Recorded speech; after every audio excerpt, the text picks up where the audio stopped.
and welcome. You're watching CNN News 18. This is The Right Stand with me, Poonam Burde. Elections in West Bengal have had an unfortunate history of violence. The state is gearing up for Panchayat polls with a single-phased voting scheduled on the 8th of July. The Gram Panchayats, the Panchayat Samitis and Jilla Parishads will all go to elections that are seen as a curtain raiser ahead of 2024 Lok Sabha elections. But why is it making news is because of the violence we've witnessed in the run-up to the nomination process itself. It was last day of nomination yesterday. Bombs, arson, attacks, clashes among political parties seem to be commonplace in West Bengal in election season. Unfortunately, at least 3 lives have been lost at last count. That prompted the Calcutta High Court to direct the state to deploy central forces across all districts of the state to ensure there is no more bloodshed. We're still days away from the election actually happening. Now, in the 2018 rural polls, TMC won 90% of Panchayat seats in the state, 22 Jilla Parishads, all of which were won by the TMC. Those elections too were marred by widespread violence and alleged malpractices. We'll get into those details in just a bit. But that brings us to the bigger question that I want to ask on The Right Stand tonight. Is there a pattern that we are seeing when it comes to violent elections and the state of West Bengal? And if yes, who is benefiting from this particular violence? Let me first show you what has transpired within this entire week. June 15th, which was yesterday, in Bangar, there were 3 people that were killed. There were several others that were injured during clashes. Those are the scenes that we saw from Bangar, even as the governor went there today. Navagram in Murshidabad, yesterday again. Trinamool Congress's Muhammad Haq was killed. A probe is now underway of what exactly happened. In the same district of Murshidabad, in Khargram, on the 10th of June, a Congress worker was shot dead. Reports suggested that he was allegedly shot dead by 2 TMC workers who have now been arrested, even though the TMC claims that they have nothing to do with the kind of violence that we are ensuing. Now, these are rural elections. There are conflicts that arise and violence that ensues. It's a pattern that many observers from West Bengal say. Let me show you some of the defining moments of what has transpired so far. Unfortunately, it all ended in violent clashes. Bangar, like I mentioned, today, there were 7 bags of crude bombs that were recovered. They were found just lying around and not very far away from a police station. That's what the most shocking bit is. In Birbhum today, there were 20 bombs that were recovered from a house. Why were they there? Were they belonging to someone? They were recovered by the police. We don't know. All of that is under investigation. Again, in Bangar today, we saw the governor visit violence-hit areas. Remember, those crude bombs were found just few hours before the governor was to visit that area because this was one of the worst hit areas as far as violence was concerned. There were many vehicles that were set ablaze by miscreants. On the 15th of June, which is yesterday, in Birbhum, the TMC backers pelted stones near the BDO office. They believed to be TMC backers. The TMC, of course, denies those claims. As far as North Dinajpur is concerned, again yesterday, 3 CPIM supporters were injured in clashes. How the clashes started, who provoked whom, all of that is up for discussion. All of that there is no clarity on. Again, on 14, Bangar, we saw 2 groups clash inside the BDO office. There was a nomination process that was underway. Inside the block development officer's office is where we saw these clashes break out. On the 14th, the day before that, in Bankura, there were 2 cars with bags full of bombs that were seized. Where were they being transported? Whose car it was? Who was behind this entire thing? All of that is under investigation and the state will have to look into it. Now, the Calcutta High Court has taken note of all of this violence. They've directed that central forces be deployed in the state across all polling stations. The High Court amended its earlier order of segregating just 7 sensitive districts.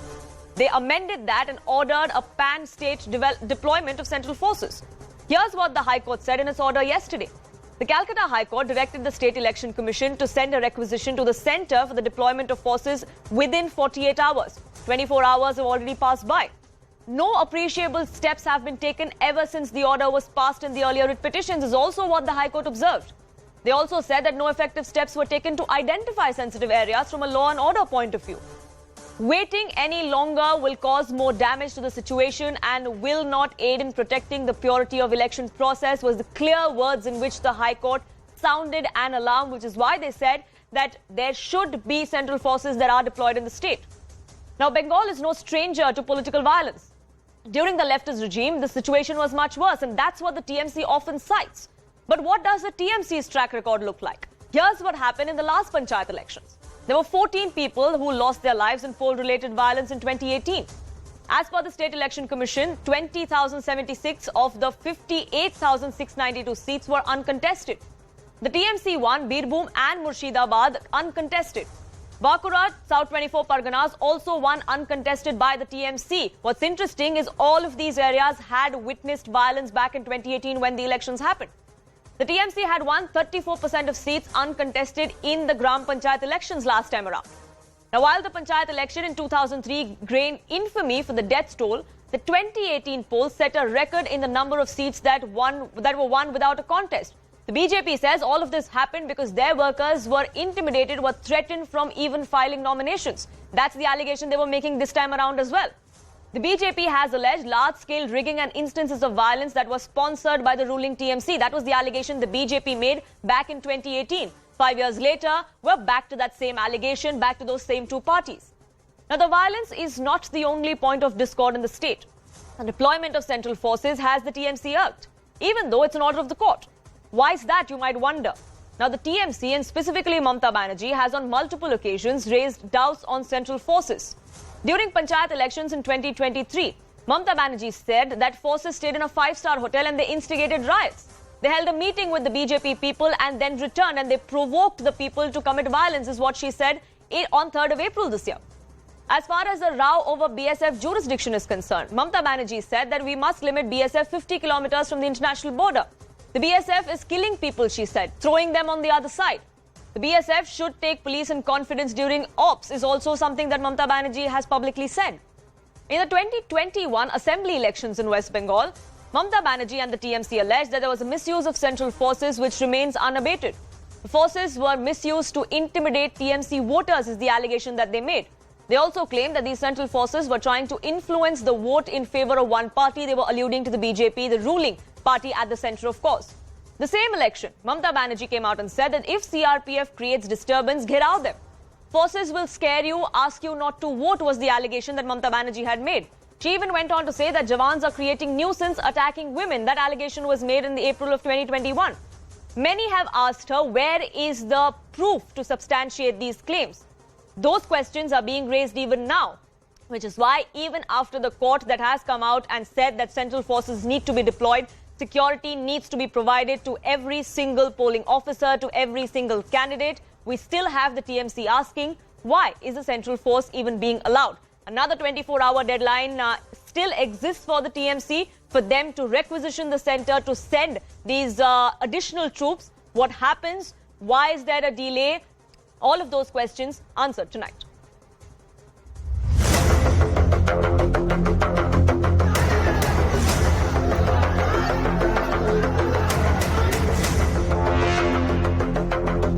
We are standing in Bhangot 2 and this is the condition of a couple of cars were badly vandalized and they were set on fire yesterday.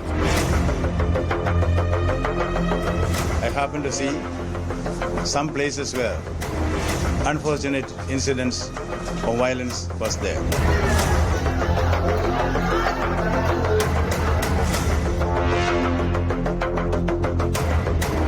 কেন্দ্রীয় সরকার উঁচিয়ে বসেই আছে ডান্ডা দিয়ে লোক পেটাও গুলি দিয়ে মারো সারা বাংলায় তোমরা সেন্ট্রাল ফোর্স নিয়ে এসো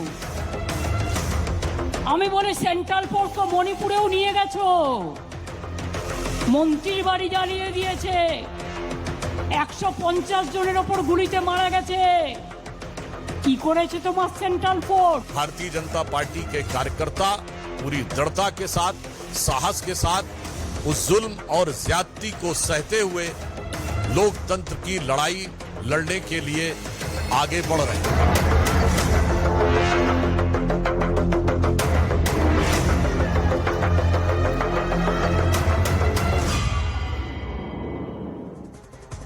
There is violence. There's violence every single election that we see, unfortunately, in West Bengal. It's a pattern, many say. But why is that a pattern? Let's open that up to the panelists that join us on this broadcast. National spokesperson of the BJP, Shehzad Poonawala, is with me. Our spokesperson of the TMC, Vishwajit Dev, a member of parliament as well. And senior journalist Shikha Mukherjee also with me on this broadcast. Vishwajit Dev, I want to start by asking you. The court has said that central forces need to be deployed. It's a court directive. You have another 24 hours to ensure that central forces are there. Why raise questions on the need at all? Why not be safe than sorry? Well, let me reply to you. You see, the entire incident which has occurred is basically in two districts. One in South 24 Parganas and one in Islampur and Chopra. Now both the two incidents is well planned and pre-planned at the instance of the opposition parties, the combined opposition parties of BJP, CPIM, Congress and ISF. All these four parties have deliberately planned this particular violence. They have instigated this violence so that they can go to the High Court and say that, well, the law and order situation is extremely bad, so we need central force. We welcome central force. Central force came here in 2021 also. So what was the outcome? Everybody knows. BJP was thrown away from Bengal. The same thing will happen again. Because the people's support are with Mamata Banerjee. The people's support are with All India Trinamool Congress. Sure. Central force will be of no help. Now let me finish. Yes, sir, go ahead. This is whatever violence you are seeing is a joint venture of the four combined opposition who are fighting jointly against All India Trinamool Congress. You know how many nominations have been submitted till yesterday? It was 2,31,000, out of which 1,50,000 is from the opposition and 82,000 is All India Trinamool Congress. Now, in spite of this, they are shouting that there is no democracy. Democracy is here only in Bengal. It has been restored in Bengal. It is here in Bengal. And we can see that everybody has got the right to contest the elections. Everybody has got the right to file their nomination. Everybody has got the right to go to the people. But sure, unfortunately, the entire incident, whatever we are seeing, is a joint venture agreement of the combined opposition led by BJP, CPIM, Congress and ISF. It is sure, very and I'll have unfortunate. Shehzad Poonawala respond to that, but I just want to ask you, Bishwajit Dev. Just to malign. Sure, but Bishwajit Dev, I just want to ask you said that the same thing will happen, what happened in the last election. The BJP will be thrown out, the TMC will win, and there were central forces back then as well. Which brings me to the question I asked you in the first place. Why not then have the central forces at least ensure safety of everyone on ground? What did your central force do in Manipur? In Manipur, in spite of the central force, 150 people were killed. What happened today? Even a central minister's bungalow was burned down to ashes. This is what the central forces are doing. And this is what they will be doing. Our police force, our team of force, our CID, our West Bengal police is competent enough to conduct this election. Central force came here in 2013. What happened? 39 people were killed. What happened during the time of CPIM in 2003? 72 people were killed. Sure. And now they are shouting for central force. They are the perpetrators of this violence. This combined sure, the track record of the CPIM and the left regime is well known, but the TMC has been in power for close to 15 years now. There has to be accountability on the TMC side as well, isn't it? Because violence has been witnessed in Panchayat elections in 2018, in the assembly elections in 2021. So, yes, the blame does fall on what was left over from the leftist regime, but you can't say that the state will remain mute spectator and not do anything. But Shehzad Poonawala, the TMC says that the BJP is provoking. Not at all. The state has... Poonam, now I think you've indulged them for about 5.5-6 minutes. Sure. May I have my turn? Sure. Sure, the state says they've done it all. That's not what the opposition believes. That's perhaps what the court also did not believe, which is why the deployment of central forces was a directive that came in from the court. But anyway, Shehzad, go ahead. Poonam, I really hope that I am not interrupted because I heard him for 5-6 minutes. First of all, let's assume for argument's sake Biswajit is right and that this is a pre-planned alliance and combination done by the opposition. That means Mamata Banerjee is the most incompetent chief minister ever. Because right from 2011 onwards, a Vipaksh which has no power according to them, which has no place in Bengal, is being able to manufacture this kind of violence, and Mamata Banerjee, a strong CM, isn't able to control it. So she should resign on grounds of incompetence first. Secondly, since Mr. Biswajit Dev is the official national spokesperson of the TMC, and he said that this was a pre-planned violence and it was a conspiracy, this should not be a statement made loosely by a spokesperson. I hope that he can show me by the end of the show an FIR registered to this effect by the police there, at the very least, and the names of the people whom they have named who are from our camp who are orchestrating this violence. Point number 3. Today, West Bengal is seeing that those who came with the slogan of Ma Mati Manush have become Bum, Balti and Blast. And this is because you have a TMC, arthat Talibani-minded culture party that has come to power. Mr. Biswajit Dev, after the post-poll violence took place, it was the High Court which said that this is not rule of law, it's the law of the ruler. In 2018, the Supreme Court said that the kind of violence that is taking place in West Bengal, in 34 years of the left rule, which you opposed tooth and nail, you have transmutated into a worst form of institutionalization of political violence. And therefore, you are seeing this kind of violence and you are saying that Congress and ISF are part of this. Then why are you going for an opposition meet in Patna on 23rd, where the agenda is to save the constitution? Clearly, the Congress party should not be the one invited there. So I hope you will take a stand now on 3 points, sir. One, you will show me that why is Ms. Mamata Banerjee so incompetent that she is not able to stop this year after year in every election. 2, show me the FIR where you have named anybody from the opposition for this so-called conspiracy of violence. And 3, please tell me why is the Congress party and you meeting on 23rd of June in Patna allegedly to save the democracy when clearly Congress party is playing such a role.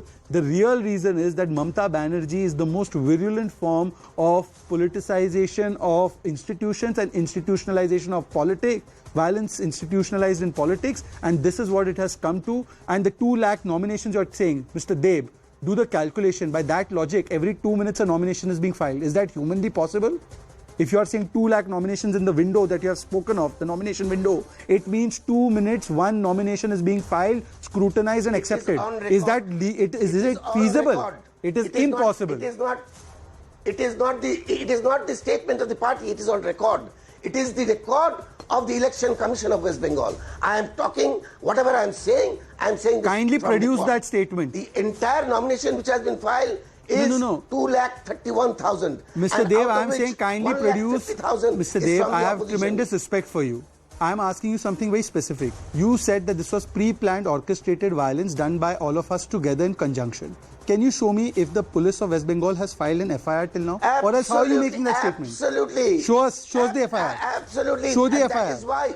Produce the FIR. Please let me reply. And that is why Mamata Banerjee directed the police to take action. But in the meantime, there was an order for Central Force. Now let us see whether the Central Force... Is there an FIR naming the opposition parties for orchestrating violence? We will expect. Sir, I'm asking a simple question. Sir. You are a senior person and I have regard for you. Is there an FIR as we speak against the opposition parties orchestrating violence in West Bengal? I am trying to understand. Try to understand. So you're lying or you're saying it on the top of your head? The direction was specifically given by Mamata Banerjee. No, who's Mamata Banerjee to direct the police in an investigation? Mamata Banerjee can't direct investigation, sir. The police has to investigate independently. Mamata Banerjee's whims and fancies don't direct the course of an investigation. Are you saying that investigations are directed by Mamata? Mamata Banerjee will direct the police. No. Are you seriously saying that Mamata Banerjee directs the police? You're a national spokesperson. You're saying Mamata Banerjee directs the police how to act? Take action. Obviously. Directed the police to take action. Irrespective of whether they have proof for it or not. Obviously. She is the chief minister. She is the chief minister. It is her responsibility to ensure that the law and order is there. And that is why it is her prerogative to direct the police. So the police is incompetent to find this conspiracy. Mamata Banerjee finds it. In the meantime, the entire opposition went to the High Court and the central forces have been deployed. Now let us see. So is the High Court? But it's not the opposition, sir, that directed the deployment of central forces. The opposition may have gone to the High Court, but it was the High Court that found merit in the claims that were being made and directed for that deployment to be done. You have another 24 hours for that requisition to be made. Unfortunately, it wasn't done in the 24 hours that have gone by. But only questions have been raised over the conduct of the central forces. I am again repeating. We welcome. But what will be the consequences? What will be the consequences? I am again repeating. 2021 was also an election with central forces. But the people of Bengal were with Mamata Banerjee. The people of Bengal were with All India Trinamool Congress. Sure. And we could see that BJP the central forces are there to maintain security, sir. They're not to ensure which party wins. Was big zero. But the central forces are deployed to ensure security, to ensure that no untoward incident happens. We welcome and we expect a neutral action, a neutral role on behalf of the central forces. But unfortunately, the central forces, I just gave you an instance. Manipur, what happened? Sure. They were deployed. 150 people have been killed. Even a central minister's bungalow has been burned down to ashes today. Sure, which is why the concerns that are being raised over the conduct of central forces or whether the need of the central forces, those questions are being raised, but irrespective, that order has come to the fore from a high court and needs to be adhered to, which is also why the West Bengal government today withdrew its petition. They wanted a review of the petition initially when only 7 districts were to be given central forces deployment. That was changed and amended yesterday, where all districts are now going to be given central forces deployment, which is why the state government withdrew its review petition, isn't it? But anyway, I request you both gentlemen to stay on with me. Shikha Mukherjee, senior journalist, also joins us on this broadcast. And we've seen the kind of political bloodied history, if I may say so, as far as West Bengal is concerned. Oftentimes, Shikha Mukherjee, we see the TMC say, oh, but look, we've done so much better than what we were handed out by the left regime. The kind of death toll that we've seen during the left regime is not something that you see now, but you still see unfortunate instances of violence and deaths happen. There has to be accountability for that. Well, I think the opposition is holding the government to account.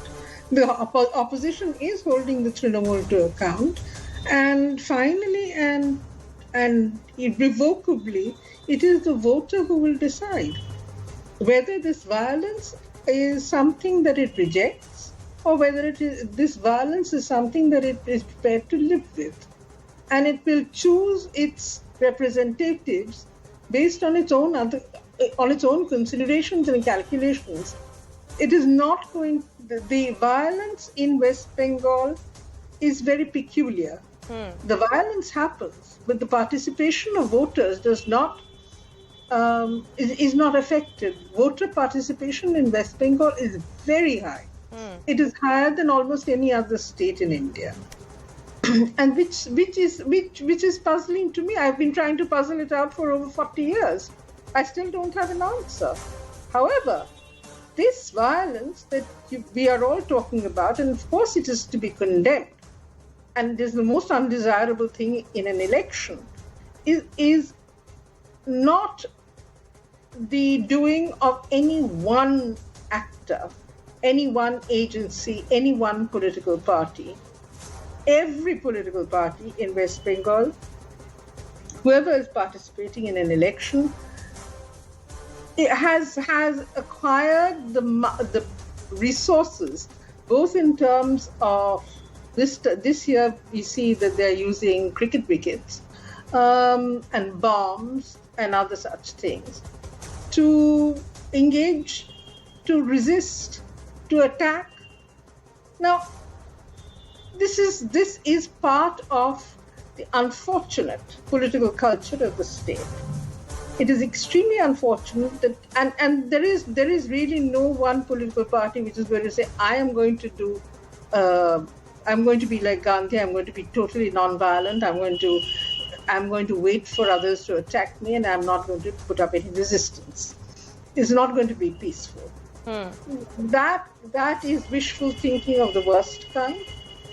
To expect that the government is going to be able to handle this kind of violence and contain it when it is sort of erupting all over the place, that is also probably a little unrealistic. Sure. However, let me also remind you and your panel and your audience that the central forces are not the panacea for all ills. There is no way in which just calling in the central force is going to ensure peaceful elections. The question really that needs to be asked is, will this violence impact participation of voters in what? And the voter participation is an indicator of how free and fair the elections are. Yes. And therefore, the legitimacy of everyone that is voted to power.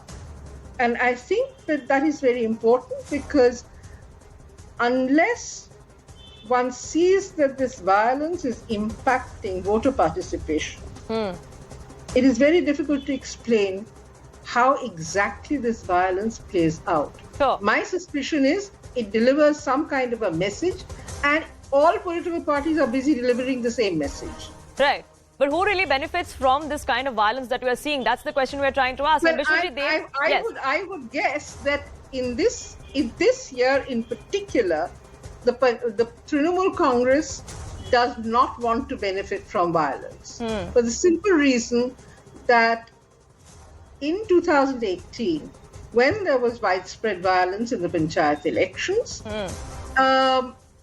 the 2019 Lok Sabha result has been interpreted by various people, including myself, as a rejection by the voter of the politics of violence. Therefore, I think the Trinamool Congress is very, very anxious to distance itself from the violence and try and keep its nose clean. Yes. Absolutely, because Vishwajit Dev, like you said, that last time around there were central forces as well, but the TMC won hands down. Now there's violence. Now there's again deployment of central forces, which is why it begs the question: who is this really benefiting? And if you say this is a pattern that is being orchestrated by the opposition, many within the opposition and other political observers would say that this clearly has only been benefiting the TMC. So perhaps this is being orchestrated by the state themselves. We don't believe in violence. Trinamool Congress does not believe in violence because we have the people's support.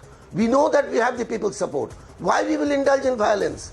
The opposition knows that they are unable to contest the elections. They are unable to get the people's support. They will not be able to contest with TMC. They will not get the people's support. And that is why they are resorting to violence. And they are trying to malign the All India Trinamool Congress, including the TMC government in West Bengal. They want to give a projection that All India Trinamool Congress only indulges in violence. But the truth is this, that ultimately they have resorted to violence. And you will see, entire state, nowhere there is any violence. Only South 24 Parganas, where CPIM, ISF and BJP combined, they have instituted this violence. And one incident in Chopra. Otherwise, entire state, you will see nowhere that there is violence. They have instigated this violence just to take political advantage, just to show to the people that TMC has indulged in violence and TMC wants violence. But why should we? We know that we have the people's support and we will get the people's mandate. And we are confident. We know that this happened in 2021 and this is going to be repeated in 2023 also and again in 2024. Sure, but for how long can the state government keep pointing in the direction of the opposition every time there's an instance of violence? And I'm not just talking about this particular instance or election-related violence. Even when the Ram Navami violence happened, Shehzad Poonawalla, the first reaction from the state government was that the BJP was instigating this violence. And similar to that occasion, as the claims are being made now, there's nothing that they put on record to suggest that it was true. In fact, Mamata Banerjee went out of her way and gave a clean chit to one particular community, saying that that community keeps Roza and therefore it can't indulge in violence. So there was openly sheltering of those elements who were throwing stones on Ram Navami processions. Secondly, let me tell you that forget everything else. Even Abhishek Banerjee's video, which has gone viral a few days ago, I think 2 or 3 days ago, where somebody, while his convoy was passing, shouted something. Now, this is a democratic right. You can shout a statement. You can call your neta names. That's all right. It's a part of a democracy. This is Rabindranath Tagore's land. The man gets out of his vehicle and starts running behind the person who has allegedly said this. This is the kind of brutal, on-the-face arrogance and political power that has gotten into their heads. We have seen Mamata Banerjee arrest people who have said Jai Shri Ram because she doesn't like the Jai Shri Ram slogan. The TMC to suggest that we are orchestrating the violence when they have a government, just like right now he's not letting me speak, he's constantly speaking, he's not waiting for my turn. So it has to be explained by TMC that how come the violence is taking place under their watch, at the very least. Secondly, now please, can I not be interrupted? Can I not be interrupted? Poonam, I think it is the only fair thing I'll give you your time. Shehzad Poonawalla, go ahead. Yeah. Poonam, haven't there been instances, and Madam is a journalist, she would be able to recount it even better than me, that there have been factions of the TMC fighting each other and killing each other throwing bombs at each other. Bombs have been found from TMC Karyakarta's house. Did that also get planted by the BJP? Did that also the opposition planted? Your Neta from a particular community which you appease have been having bombs in their house, exploding when they are being made in their house. Those have nothing to do with us. How come that is happening? And what has the opposition got to do with that? And what has any election got to do with that? The fact of the matter is 150 of BJP Karyakartas, nationalists have been slaughtered by TMC workers and the cases have not been filed in a proper manner. Sure. No justice has been given to them. Who has been doing that in the last 10 years? So these questions, instead of answering, Mr. Biswajit Dev only comes here and pretends that he is Alice in Wonderland, doesn't know what is happening in his own state. He should at the very least say that Mamata Banerjee is the most incompetent CM who can't control the law and order situation in a state.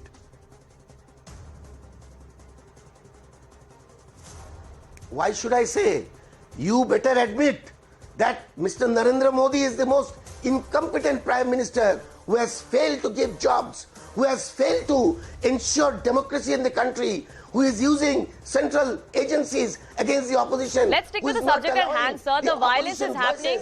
Biswajit Dev, the violence is happening in West Bengal and questions will be asked of the state government.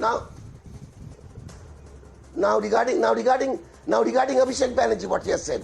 This is absolutely a fake video which has been posted by BJP and this has been done at the instance of BJP. I would again like to repeat that Abhishek Banerjee did not chase anybody. Sure. It was absolutely a false and a fake video. Sure. Just to claims and malign counterclaims Abhishek are being made Banerjee on both sides. The TMC says that this is nothing but a slander campaign. Unfortunately, violence keeps happening. The nominations have ended, but we're still days away from the elections actually happening. They're scheduled on the 8th of July. We'll wait and watch as to what really happens in the coming days, but I have to leave it at that. I thank you all for joining us here on this broadcast with your perspective.